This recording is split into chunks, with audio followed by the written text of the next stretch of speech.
নিশ্চিত বিপদৰ দিশে কংগ্ৰেছৰ যুৱৰাজ নেশ্যনেল হেৰাল্ড গোচৰত ইডিৰ চাৰ্জশ্বিট অভিযোগনামাত আছে সোনিয়া গান্ধী ছেম পিত্ৰোদাৰ নাম PMLৰ 44-45 ধাৰাত দাখিল অভিযোগনামা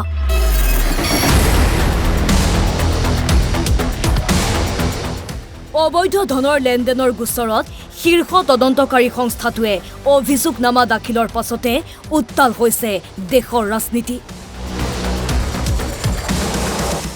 সমগ্ৰ দেশতে আজি কংগ্ৰেছে সাব্যস্ত কৰে উত্তাল প্ৰতিবাদ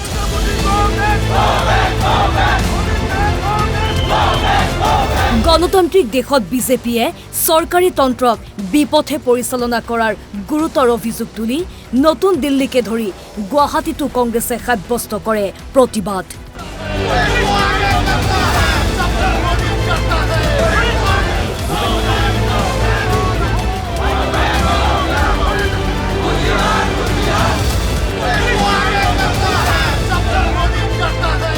গান্ধী পৰিয়ালৰ দুগৰাকী শীৰ্ষ নেতাৰ বিৰুদ্ধে ইডিয়ে অভিযোগনামা দাখিলৰ পাছতে এতিয়া যিকোনো মুহূৰ্ততে গ্ৰেপ্তাৰ হ'ব পাৰে সোনিয়া গান্ধী ৰাহুল গান্ধী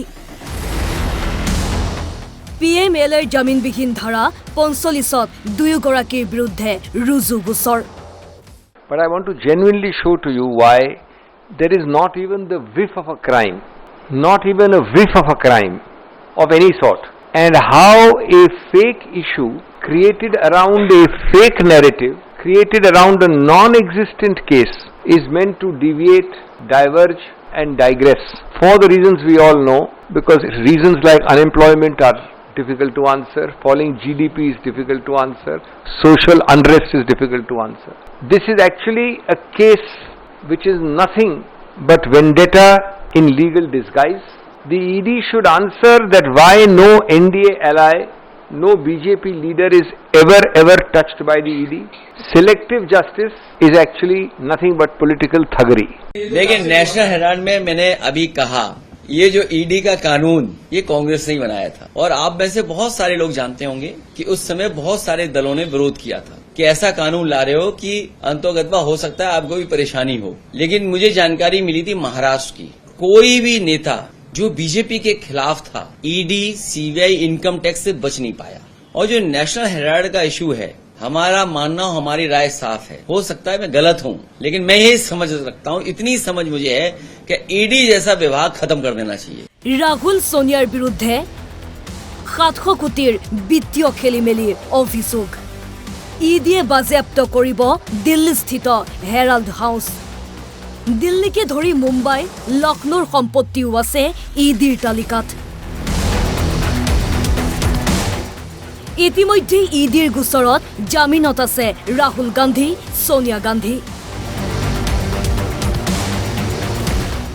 কংগ্ৰেছে আদানী আম্বানীৰ সম্পত্তিৰ কথা কোৱাৰ বিপৰীতে কিদৰে টকা উপাৰ্জন কৰিব পাৰি তাৰো সংজ্ঞা দাঙি ধৰিলে অসমৰ মুখ্যমন্ত্ৰীয়ে You see, what is the case? There was a initial, the National Herald, the company, they had a capital of 50 lakhs. After the company has been taken over fraudulently by the Gandhi family, suddenly its net worth increased to 2,000 crores. Not only that, it is a Section 9 company where profit is prohibited, like our Cancer Foundation. You cannot make profit. But they were making profit. Rahul Gandhi often accused Adani and Ambani that how you have made so much money. My question is, being a politician, being a member from a political family, where from you have earned that business tricks to convert 50 lakhs rupees to 2,000 crore?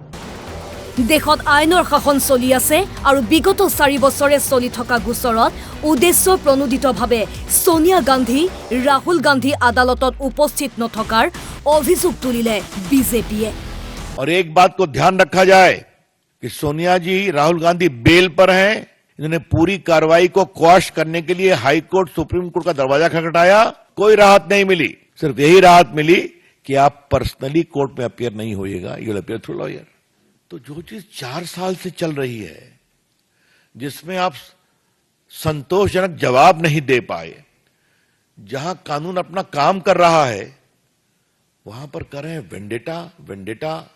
जो मेम्बरान parliament हैं, देश के नामी गिरामी वकील, वो भी इसको अजीब प्रकार की बेबुनियाद तर्के दे रहे हैं।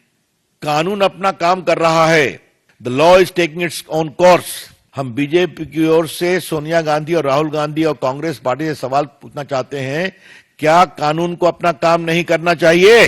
क्या हजारों करोड़ की संपत्ति पर अगर आपने गलत तरीके से, गैर कानूनी तरीके से षड्यंत्र करके कब्जा कर लिया, तो क्या इस पर चुप रहना चाहिए?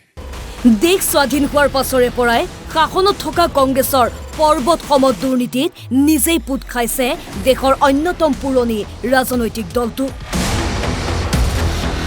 শাসনত থকাৰ সময়ত নিজেই একাংশ বিৰোধী ৰাজনৈতিক নেতাৰ বিৰুদ্ধে প্ৰণয়ন কৰা আইনত এতিয়া নিজেই বন্দী হৈছে কংগ্ৰেছ। হাজাৰ কোটি টকীয়া নেশ্যনেল হেৰাল্ড গোচৰে তাকেই প্ৰমাণ কৰিছে অস্তিত্বৰ সংকটত ভোগা কংগ্ৰেছৰ। National desk NB news.